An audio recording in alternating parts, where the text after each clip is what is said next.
All right, here we go. If you're recording, here we go. 3, 2, 1. Hello, welcome to this session where we're going to explore a change for the Scottish Network for Net Zero and a renaming and a repurposing. But before we do that, let me introduce my two guests today. James Napier, would you like to say hello? Yeah, hi, nice to see everyone. Can you tell everyone who you are, James, and give them the full background? Yeah, James Napier, I'm one of the co-founders of the Scottish Net Zero community and also founder of Carbon Expert Carbon Accounting Software. Brilliant. And Gavin Tweedy. Gavin, could you introduce yourself as well? Hi, Sumit. Great to see you today. Hi, James. How are you doing? So I'm, along with James, one of the co-founders of the Net Zero Scotland community.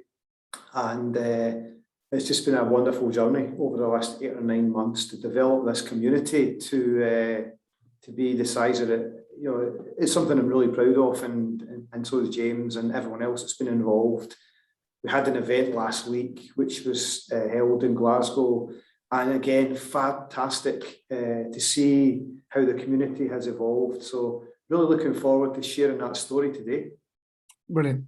And for those who don't know me, I'm Sumit Bose. I'm the founder of Future Net Zero. We are a platform to encourage businesses of all size and public sector organisations on the pathway to net zero.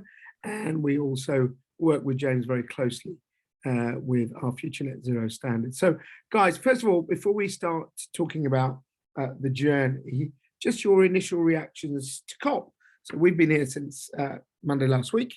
So it's been a tumultuous week. A lot of things happened, a lot of promises made, lots of criticism, lots of marches. Gavin, what's your reaction been to the whole event?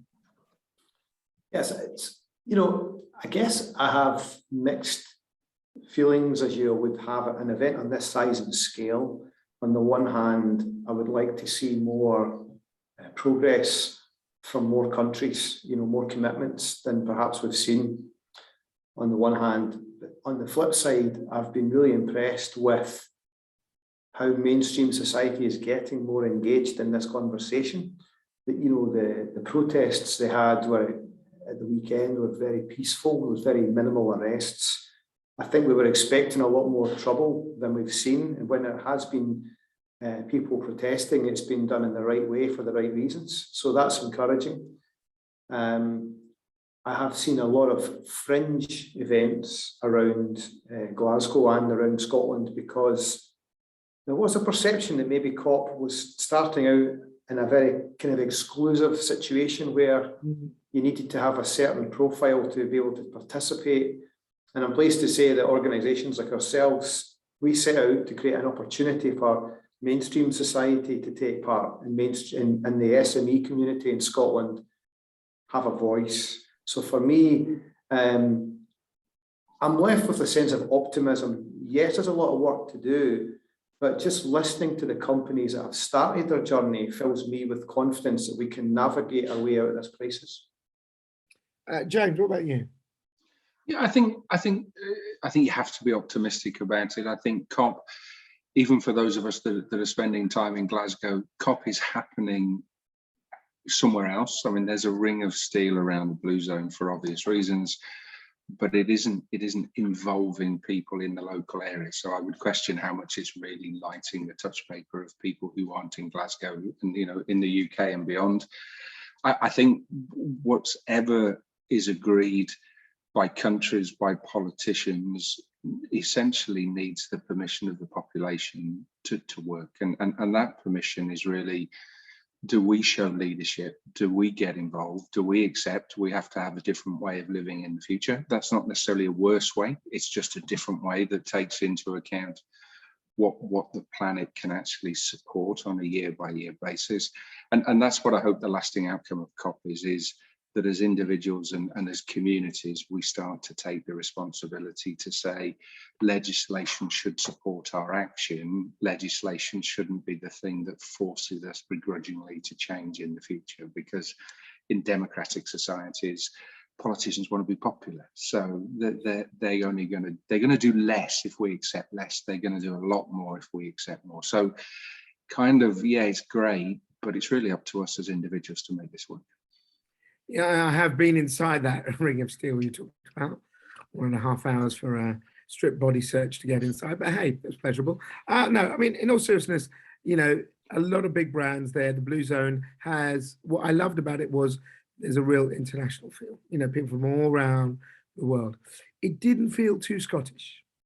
Okay, and I know there's rules because it's a UK government thing. There's a Scotland stand, whatever. So I just want to put one thing to you before we talk about what we're doing here. I got a cab between two venues, and I asked the cabbie, Scottish cabbie from Glasgow, what do you think of it? And I won't do the accent because James will kill me, probably Gavin will kill me. But anyway, he basically said it doesn't bother me. It's useless because I can't even get an appointment with my doctor. I said, and I get that. I said, but don't you think the goal? He said, what difference will it make to me? And I wanted to just ask, what difference do you think it will make? I've seen all the posters around Glasgow, Scotland's here, all the big signs, you know, we're going to make a difference here. You guys are doing something obviously brilliant, trying to motivate the SME sector, but are people engaged? Are the Scottish people engaged? Gavin? I think that's a great question. I think one of the goals we have to do here is engage mainstream society in this. Yeah. It's the cabbie drivers. And I have a 19-year-old daughter who said to me a week or two ago, she said, this COP26 stuff, she said, if I didn't live in the same house as you, I wouldn't even know what it was. Mm. And that tells you that that demographic, that next generation are not being reached by the current communication methods. The people that they follow, their inspirations, if you like, are not talking about this stuff, and therefore they're not hearing about it. So yeah, there is a lot of work to be done in mobilising and engaging the next generation in the conversation. And then, as you said, there's a lot of people in Scotland and around, in Scotland particularly, they're looking at COP with curiosity. They're not convinced, but they're curious.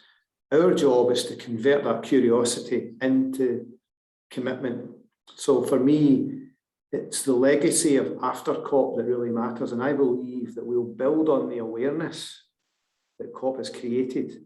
It's forced the climate conversation under everyone's nose, whether they like it or not. And I think our job is now to push on from that curiosity and turn that into something that's meaningful. Yeah. James, any thoughts on that bit? Yeah, I think it's trying to engage everybody in a common goal, but you've got to engage different parts of the community differently. So young people react. Gavin and I have spoken about this before. It's not yet cool to be interested in climate change. It's kind of the equivalent of being in chess club, which means that a lot of people. Small group, absolutely. To be fair, who are quite exactly. nerdy and into it. But yes, mainstream. They're into TikTok and they're trainers. Exactly, and I think those that are passionate struggle to be heard. And I've spoken to a few people who are very passionate about it. And one of the challenges is there's an expectation that because they've got something to say, people will want to listen. And that's unfortunately not the way that the world works. So we've got to try and support and give them that voice. With older generations, it's much more about perceived loss. I've got to change the way I live. I can't do this. I can't do that. And I think part of what we've got to do with the community is to story tell that things will be different, but they might be even better. And, you know, things like, I've used the example before, we don't smoke in pubs now. Pubs are a much better place to spend time. And yet when they banned smoking, it was dreadful and people weren't going to go to the pub.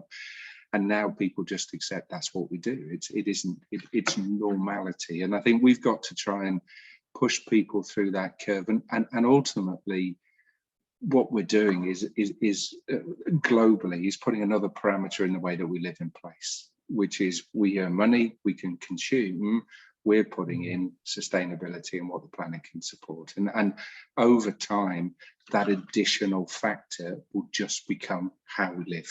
And so you've got to find a way to push collectively different parts of the community through that change. Where are we? Talk us through the journey of this Net Zero Scotland community. When did it start? Was it built to mark COP? How many members have you got? Take us through that backstory going before we talk about where we're going tomorrow. Thanks. Well, I'll probably share the telling of that story with James. So back in January this year, we founded the community principally because we felt that the SME community was going to be left behind.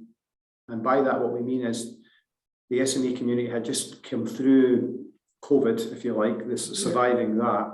They don't have professional sustainability practitioners, experts in their business.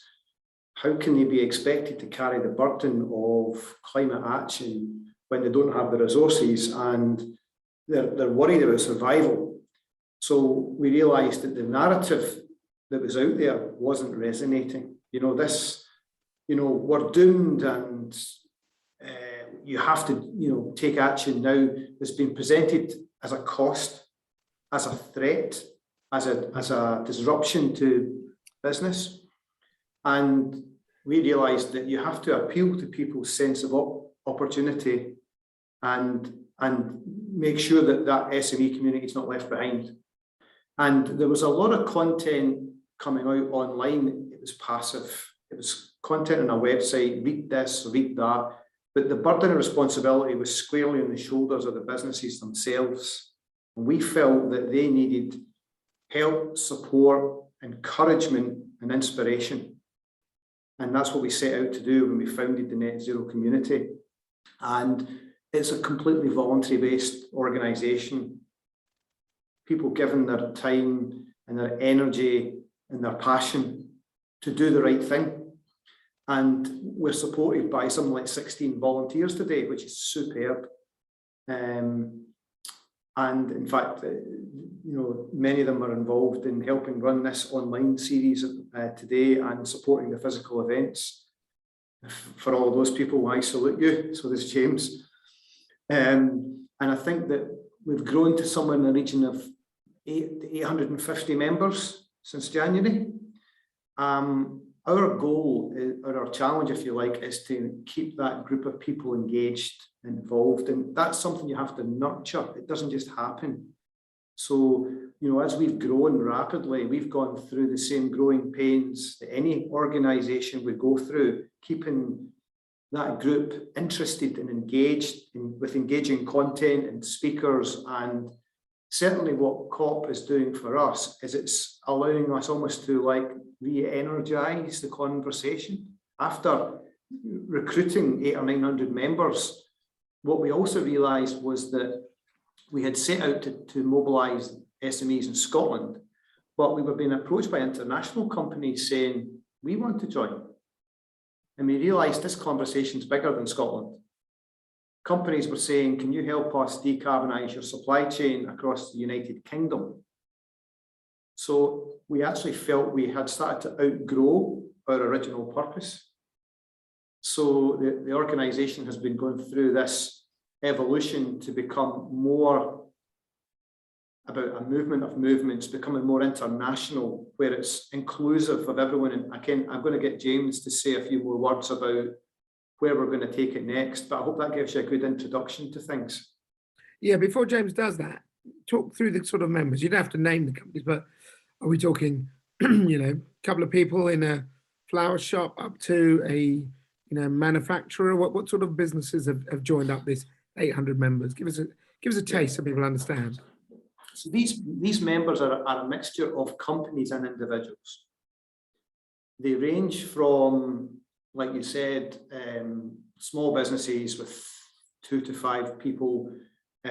These could be local community action groups, local businesses that are creating sustainable goods and services and selling them to the local community, all the way up to multinational businesses.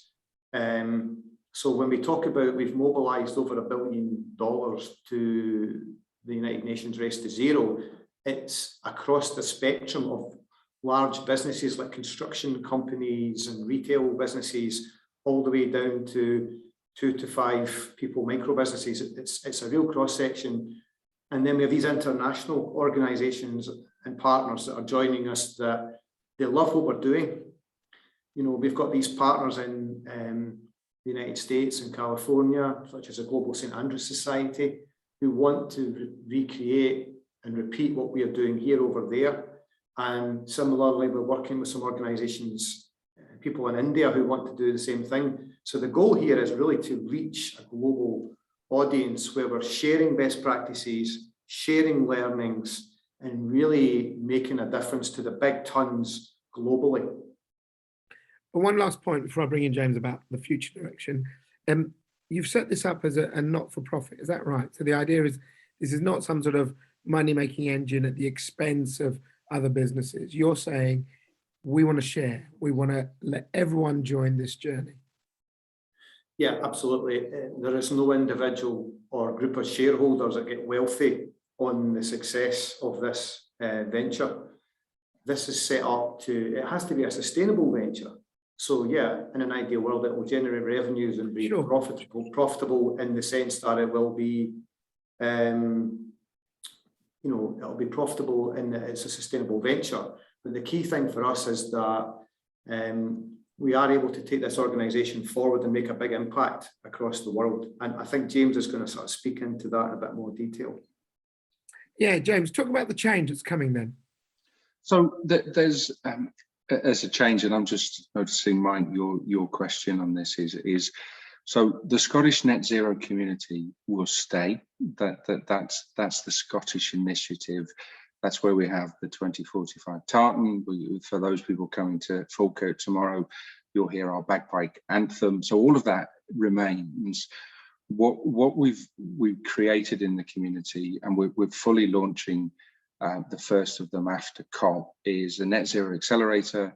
A Net Zero Incubator is coming, and we're also looking at a Net Zero Marketplace. And as Gavin said, there needs to be a commercial activity, a not-for-profit commercial activity that supports that. And because we've got other places that want to do that, and to put those three activities in the commercial activities is why we created a legal entity called Net Zero Nation Limited. So it's a Scottish business that will support all the communities, including the Scottish Net Zero community. So Scottish Net Zero community stays. It has a very clear identity. It will support Scotland. And as Gavin said right at the start, it will be the founding movement of a movement of movements that are all supported by Net Zero Nation. So hopefully that makes sense. I don't know, Mike, does that answer your question? Happy for you to turn your mic on and have a comment if you want. Yeah, that does to an extent, yeah, because I feel like Scotland has this huge potential. They were the first that I'm aware of to declare a climate emergency. A few and the work that they're doing with the trains and that really emphasize that what we need is a nation that surpasses all other nations in this crisis. If New Zealand showed the world what could happen when you took COVID seriously, and they came out of the COVID crisis and probably are more sustainable as a result. Unfortunately, we had a complete lack of, leadership in that field. Like, we're an island too. We could have done the same thing, and businesses would have been back to normal in no time if they'd adopted that. It just meant that there was a big pain point with the hippos of the world, the highest paid person's opinions, where they went, no, we're not going to do that because that doesn't work for us. Now, unfortunately, Scotland's still physically connected to that, to these people that are holding things up. But I think Scotland as a nation has got this potential to be the world leader, not just a world leader, but the world leader in climate action. And so, for me, it would be, I think emphasizing that, Net Zero Scotland is really important to me, because as we build the momentum here, we've got a lot of work still to do. I know, Gavin, I've been off the radar for a bit. You probably noticed I'm a bit more active recently, and that for me is really important. I think if we can prove the model like New Zealand did for COVID, we can prove the model for an energy independent, a sustainable energy nation, and get every business in Scotland to be net zero, then that's a message, that's the beacon of light to the rest of the nations of the world. Absolutely, and that's still the ambition of the Scottish Net Zero community, and the branding and the name will stay. It makes it easier with Net Zero Nation when we move to California or other places, that they can have the Californian Net Zero community supported by Net Zero Nation rather than the Scottish Net Zero community. So it keeps that branding simple. So just to be clear, what will it look like? You'll have your present, you've got the logos behind you. Will it say Net Zero Nation and then Net Zero Scotland? So Net Zero Scotland is its own identity. It is the community in Scotland. The accelerator, the incubator, and the marketplace will be provided to the Net Zero community by Net Zero Nation. What difference do you think it's going to make, Gavin? Well, I think one of the things is that, as Mike rightly made a point earlier, Scotland's had quite an influence in the world historically speaking, and I think we're about to go through a net zero renaissance as well. Up till now, Scotland's been famous for inventing the telephone, the TV, penicillin, Tarmacadam, Grand Theft Auto, right? We're synonymous with those. However, golf, whiskey. Golf, whiskey, yeah, I could go on. But I think that I'm seeing that the innovations of the future around net zero will become as important. And an example I'll give you of that is I was a judge recently in the Net Zero Awards for Scottish Edge. 3 Scottish companies were awarded funding last week from Scottish Edge, who were creating a global impact. There was one company called Solaris Kit who received an award for their contribution to transforming solar power into energy, ultimately for something to be used in the global south. Fantastic innovation, made in Scotland, exported for the world. There was a company that had invented sustainable bins, because a lot of stuff that goes to landfill happens because of contamination. Using AI and smart sensors, they capture the material before it gets contaminated, reducing things going to landfill. Fabulous innovation. The third one was a company who'd invented coatings for tree seedlings, which increase the chances of survival, because that's a big problem. So as that's just 3 examples of innovation that I think can be as impactful as historical innovations that you think about, the TV and the telephone. We have this pedigree in Scotland of inventing stuff like this that has a global impact. What we've got to do is give that an opportunity to flourish. And what we're setting out to do within the Net Zero Nation is to maximise the chances of success, tell the world about it, share it with those other communities around the world who can then embrace and adopt those types of technologies. Mm-hmm. And therefore, you're then having an impact in the big emissions globally, not just in the UK. I get that. One other question to you before I turn to James, before we end. One of the things that we're all looking at COP is this, and I think James touched at the beginning, me, society, right? Do I need, the plastic bag, the noise smoking, governments legislate? You can't do that. We accept, we move on.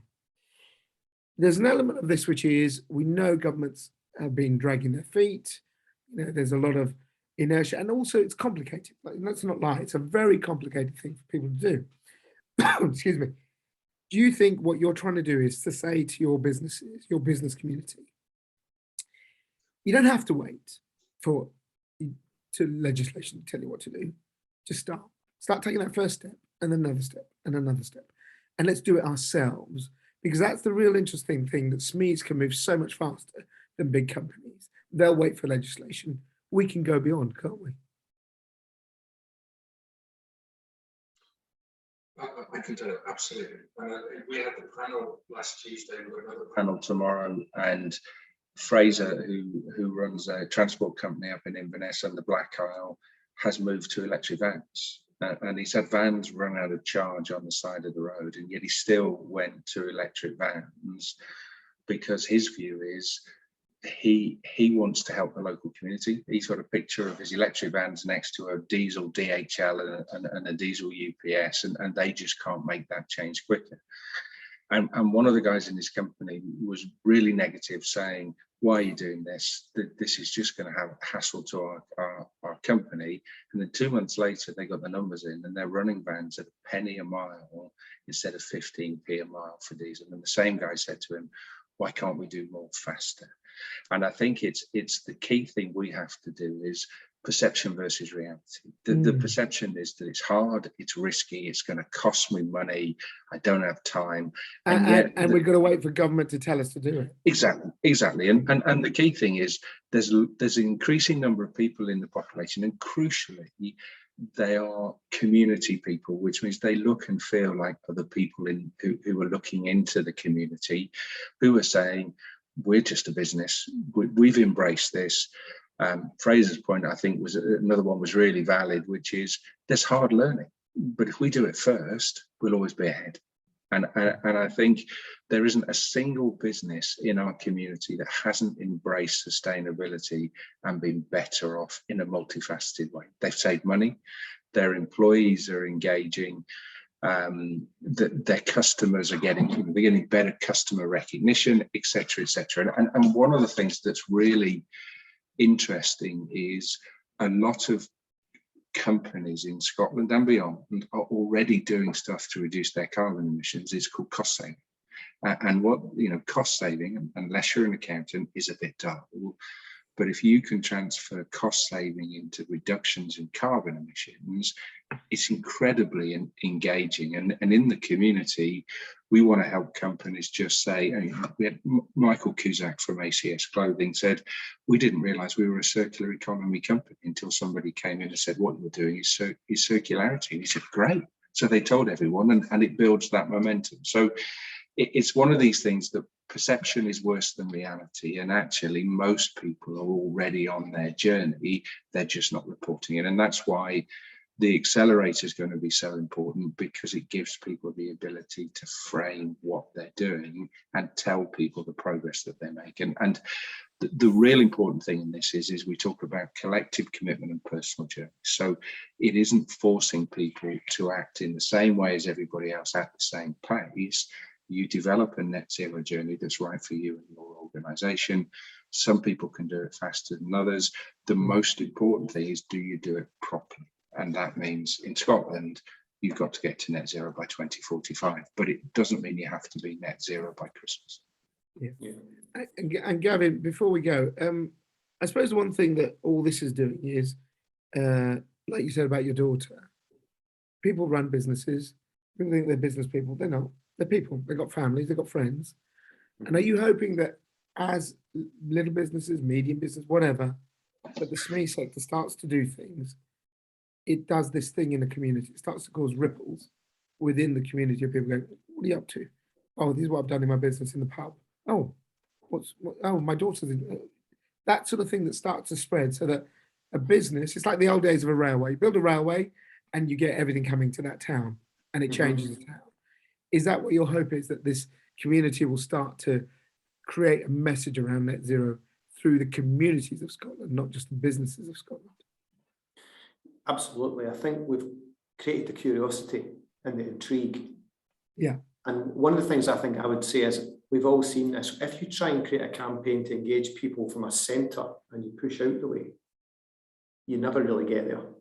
If you start at the edge where all the communities are, and you win those communities, and then they influence each other. Like last week, we had Arthur Potter from Community Action Straven speaking about what they've done, and it's a great story.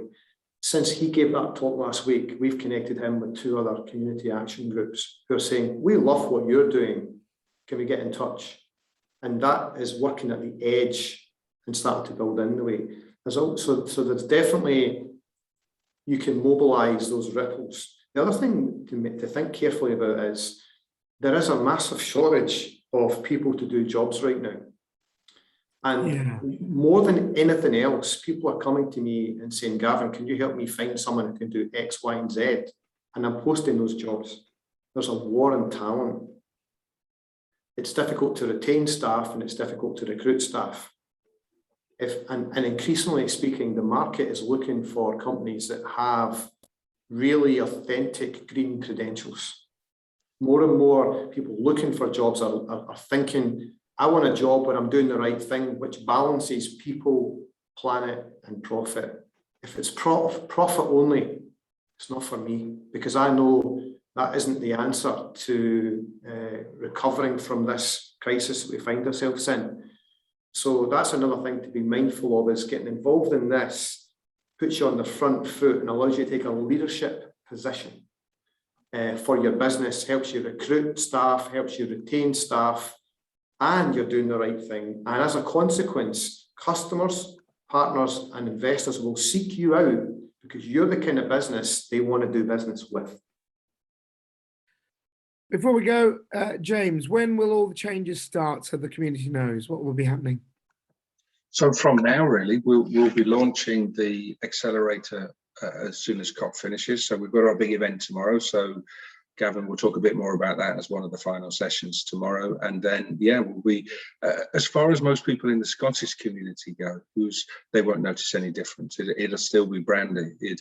They'll just see a Net Zero Nation logo, which is what we're using to provide the support to the community. So that's why we wanted to do this session, was so that people didn't think, where the hell's that Net Zero Nation logo come from? So we won't change. It's just another step on our journey to make sure that we can support companies properly. And Gavin, any final thoughts? No, I just first of all like to thank everyone for this opportunity, and I want to again pay tribute to the hard work all the volunteers have done to help us get this far.